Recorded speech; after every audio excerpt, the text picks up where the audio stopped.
I think the fact that the pay-as-you-throw program is still considered, North Attleboro's in particular pay-as-you-throw program is considered the Cadillac of programs. It's lauded everywhere. Um, North Attleboro's numbers have been quoted in reports by the EPA. They've been used as figures for how best to do trash programs in places like Washington, D.C., Hilton Head, South Carolina. The only place in Massachusetts, the only place on the Eastern Seaboard that has numbers as good as North Attleboro's, there's two other places. One of them is Worcester, believe it or not, and they started about a year ahead of us, and they've done a good job with their pay-T program. And the other one is Cambridge. And Cambridge doesn't have pay-as-you-throw, but they have sort of a different population.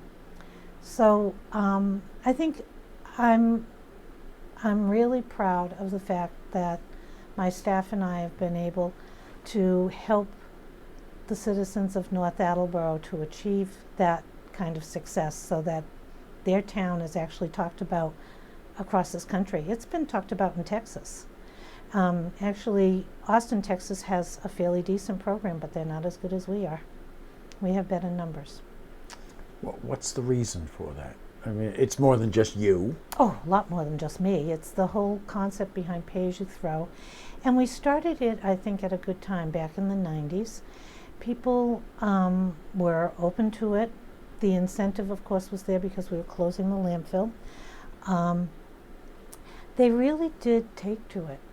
And then when we switched from the small carts to the bigger carts, you know, our numbers went up. You know, they got, you know, significantly better. But I think it was a 30% increase in recycling the minute we went to the bags.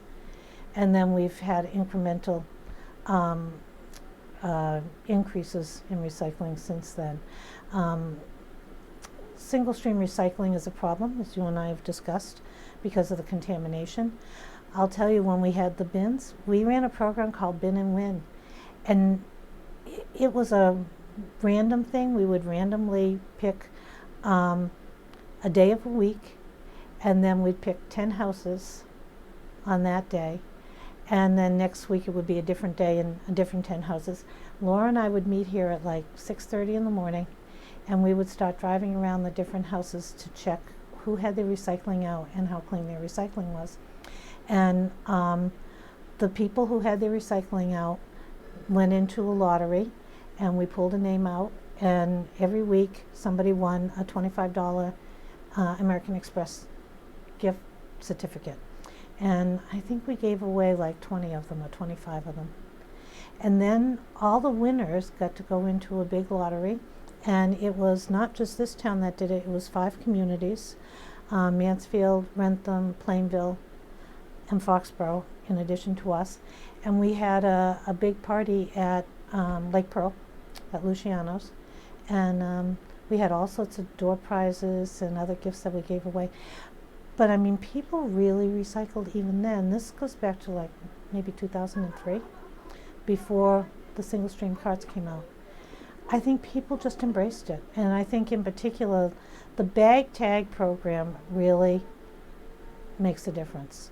People think about what they're putting in their bag, and if it can go in the recycling bin, they put it there. And that whole thought process is what Pay-As-You-Throw is all about. It's a behavior modification program. I know one of the other reasons it's been successful is you and Laura do go out and check, and the people who may think they're doing it correctly will get a note that, hey, this was in there, it shouldn't have been in there and stuff. So you're constantly educating the residents of North Attleboro. Yeah, it's a learning curve. This year's been tough, obviously, because of COVID. We haven't been out there, and because of the real estate market, we've had a tremendous amount of turnover. Right now I'm looking forward to the department getting the scale replaced, and when they do, our 2 part-timers, Linda and Chrissy, will probably be back out on the street looking in bins again and helping people get cleaner better streams of recycling. The market's coming back, and so it would be good to make sure that what's in our bins is nice and clean and marketable. So that'll happen maybe sometime in September. I say that, but I won't be here, so I don't know. You know, these are my thoughts. As I said to you earlier, Peter, this was sort of a spur of the moment decision. And, you know, some of it relates to the fact that I have more than 20 years in, and I'm of a certain age. And each year that I continue to work, my pension's not going up anywhere. So it made sense to think about maybe doing something else. And so, although I'm retiring, I'm going to accept my retirement. This isn't really retirement. I'm going to go work.